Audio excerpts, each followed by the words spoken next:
Hi, I'm Jeremy Kirk with Intel 471, and this is Happy Hunting, which is Intel 471's threat hunting program. With me today is Lee Arkinall, who's the Senior Threat Analyst with Intel 471. Welcome, Lee. Hey, Jeremy. Thanks for having me. So today we're going to be hunting for behaviors associated with a long-running malware campaign called SocGhoulish or SocGhoulish. It's kind of pronounced both ways. This has been going on since 2017, 2018 time period, and it involves the distribution of malware via websites that have been hacked or WordPress sites. These sites are selected because they're trusted sites that users encounter in organic searches. So if you're just kind of like looking for a topic on something, you'll come to one of these sites and it will be rigged to deliver malware. These attackers have also been known to take over the domain registration accounts for websites and then also add a subdomain with their own page that is seeded with malware. And again, this is a method that allows for the piggybacking on the trust of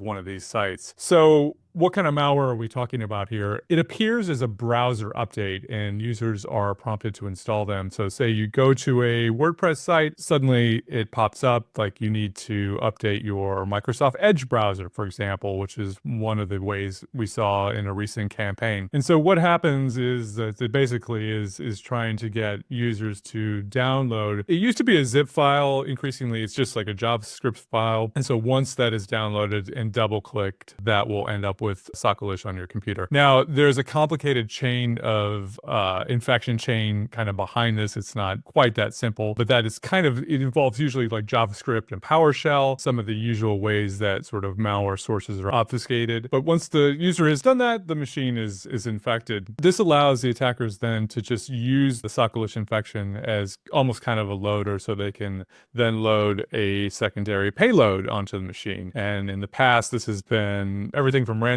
like Wasted Locker to Cobalt Strike, which is a penetration testing framework that helps attackers move laterally inside systems. So there's some particular interesting things about how the attackers do this as well. They've used a traffic distribution system called Keitaro, and this is something that's intended for advertisers to optimize their campaigns. Advertisers use this to basically direct web browsers to different types of campaigns based on metrics, like such as the type of browser they're using, maybe the type of device that they're using, their geographic location. And the SocGhoulish attackers use this in very much the same way. They use it to sort of kind of filter out, first get a taste for who has come to their malware page and if they want to deliver a particular campaign. Often these campaigns are designed to avoid threat researchers. So if there are certain metrics that may indicate that a threat researcher is trying to study this campaign, they may not be prompted to, install this fake browser update. They may just actually be shown whatever web page. But they use this to kind of filter through. So the attackers behind this are often involved in ransomware. So if they detect that they've got somebody from an organization that kind of fits their scope for ransomware, might be an organization that might be likely to pay, they'll deliver the malware there. So it just shows that these attackers are showing a lot of sophistication in sort of filtering and sorting out exactly the type of victims that they want for later further exploitation. So let's talk a little bit about who is behind this. SocGhoulish infections have been primarily linked to a threat actor group known as Evil Corp. This group also goes by many other names depending on the vendor. It's been called Mustard Tempest, Dev 0206, TA 569, UNC 1543. Evil Corp and members of this organized crime group have been around for a very long time, going all the way back to banking malware days. They've been implicated in money laundering and ransomware as well. And these SocGhoulish campaigns basically give them this access to fresh infected computers that they can later exploit. And so it's sort of like that initial foothold that they can get into these computers. So these campaigns have had a really significant reach. During one campaign that we observed, this was at the last week of October 2024. The campaign generated at least 1.5 million sort of interactions with end users, which is a quite large scale. And with that, I'm going to turn it over to Lee, who's going to talk about more about how threat hunters can hunt for these type of SocGhoulish campaigns and behaviors. So thank you, Jeremy, for all that information. So what I'm going to do is we're going to talk about the behaviors. We're going to talk about the things that we can do to hunt for SocGhoulish. Now, I always like to get these conversations going where I talk about IOCs first and how to draw that line in the sand. So looking at traditional threat intelligence, you get IOCs, which are the files that have been found. You get the hashes that have been found, IPs, all that good stuff, domain names, all that lumped into a good report. They are found in the attacks, they are observed, and they are recorded. Whenever we start with IOCs, if it is being reported on and it's timely, then you know those are known bads. So what help does that provide? Well, if you're a defense team, you can take those IOCs and run a quick scan in your environment. If you see them and you know they're known bads, then that kind of gives you a quick win in your environment. Now, there are different levels of how true that is. For example, a file hash. If it's malicious, it's normally going to be considered malicious forever. It's really rare that one hash tied to a piece of malware will change or not be malicious anymore. Now, I say that because when we talk about IPs and domains, that's different. They can change. At one point, example.com can be serving up malware, right? But if it is discovered and it's reported and it's found and then the malware is removed, then www.example.com is back to being benign, or the IPs that are associated with it. So just because you see the traffic going in your environment one day doesn't always mean that was the period of time that it was compromised. Now, unfortunately, if those indicators of compromise are not presented in a timely manner, those IOCs may have been changed already. Because if you think about IOCs, they're under the control of the attacker. They can change their file names. They can change their infrastructure. And then all of a sudden you have all new indicators of compromise that haven't been discovered yet. So you don't have those indicators associated with the new file names, the new IPs, the new domains. Now, when it comes to what some people like to call indicators of attack, or IOAs, I like to just call them artifacts. But artifacts are the things that show up in your environment that are there because that's the way the operating system works. Think about directories. The name of the directory can change, but the directory and file structure is already there. If we think about other things that adversaries can abuse, those are artifacts as well. If we think about a scheduled task, if we think about living off LAM binaries, command.exe, PowerShell.exe, all those different things that exist already can be abused. And then you have to hunt for those. And hunting for them, that's when you find the artifacts. Because if they use scheduledtasks.exe, that's not really an indicator of compromise, because that exists natively there. You're going to find it if your organization uses it. But the abuse is where that interesting artifact comes out. So speaking of scheduled tasks, what artifacts exist? Within the Windows operating system, there is a certain level of telemetry that can be found. So we know scheduled tasks is a function of Windows that allows a task to be created to automate for repeatable reasons, or repeatable tasks for the time and legitimate tasks and legitimate reasons. But they can also be abused by attackers to accomplish multiple goals. And this could be execution, it could be persistence, or you name other tactics. There's probably ways that scheduled tasks can be leveraged and abused. So this is still a very broad behavior when we talk about scheduled task abuse. But when we conduct a structured hunt, which we're going to talk about, we want to start with a nice narrow focus if possible. Now, I call out structured hunts because they differ from unstructured hunts, which is where you go really broad, but that is really another conversation for another time. So let's talk about some opportunities that we can hunt for. When a scheduled task is created, there's an event code that is created and registered if the specific level of auditing is enabled. And this outcome will be event code 4698. Now, when we talk about this event log, what it captures is the task name, task command, and the task arguments, among other things like details about users, host name, and so on. But what we're really looking at is a task name, task command, and task argument. That's really where the really interesting artifacts live. Another opportunity to hunt for scheduled tasks is actually through the analysis of your process create style event codes. This could be your Windows native 4688, which is a process create with native Windows event logging. You could have Sysmon, or if you have Sysmon in your environment, event code 1 exists, and that's capturing the same activity a little more in depth. But then you also have your EDR process create event codes. I'd say they change per tool or almost tool agnostic, what they're called, what it looks like, and so on. But they still capture those things. And these event logs normally capture things like process command line, parent process command line, and that's where you can see the task arguments and the task commands living. And also, if this scheduled task is created through command scripting interpreters like command and PowerShell, if it's not an automated fashion, you may be able to see the commands that the adversary actually ran, which is always, a good hunting opportunity. So I'm going to put my money where my mouth is, and we're going to jump to the hunt package that we were discussing. All right, so here we are at the scheduled task executing from abnormal location hunt package. We want to talk about this because there are a couple things that we have to identify first. Scrolling down, we want to take a look at the description to figure out what exactly are we looking for.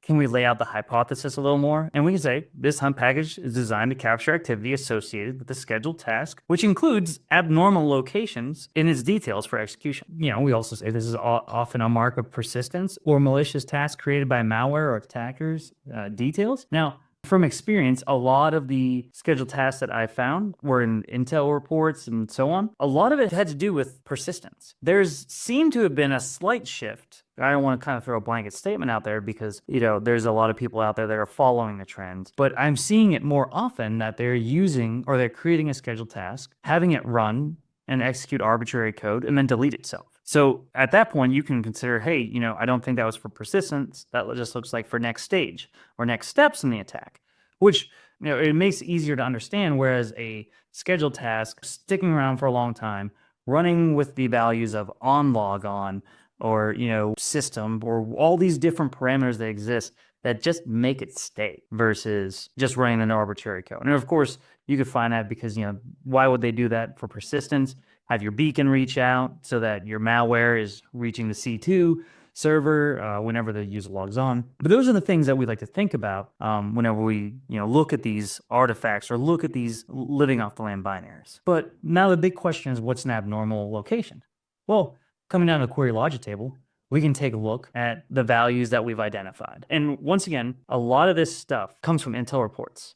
So seeing the values here are what the adversary has abused in the past. You have to keep in consideration that in your environment, this might not be abnormal. But that's just where the hunting comes in, where you have to start working on it. You have to look at the artifacts. You have to take this hunt package and work it and identify what's normal in your environment, what's expected.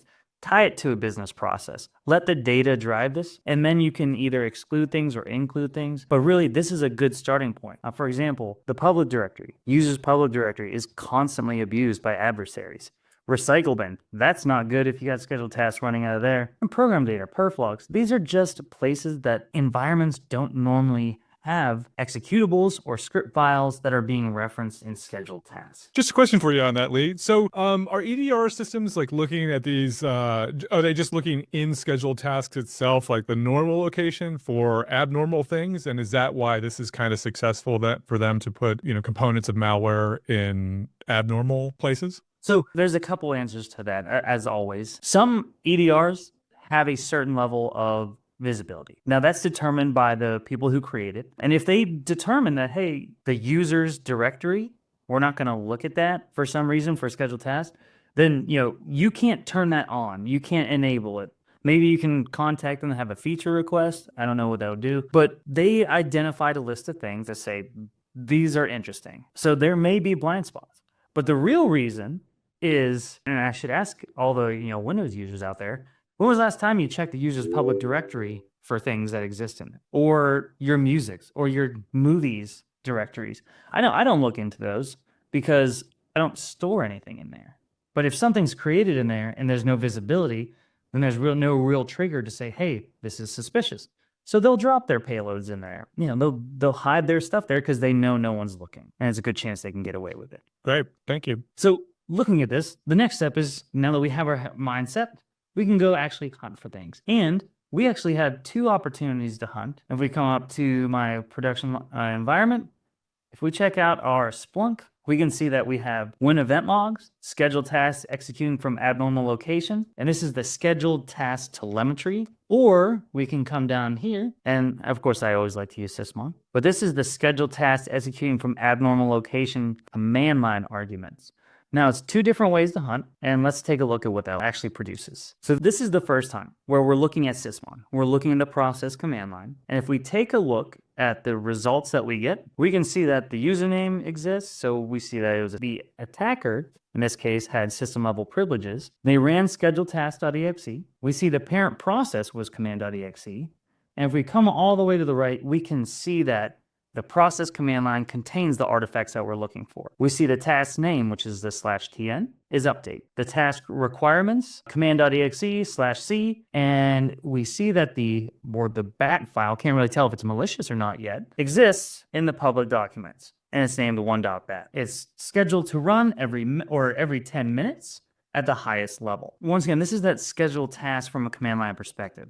So this may have been in a batch file, it might be an automated step. It could have been manually typed in if the adversary had hands-on keyboards at this point. But these are the type of artifacts we look for. So how can we look at the scheduled task telemetry? If that was successful, those command line arguments were successful, we should be able to tie it to an event code 4698 as well. And here we have the other query that looks at the scheduled task telemetry. We see we're looking at event code 4698.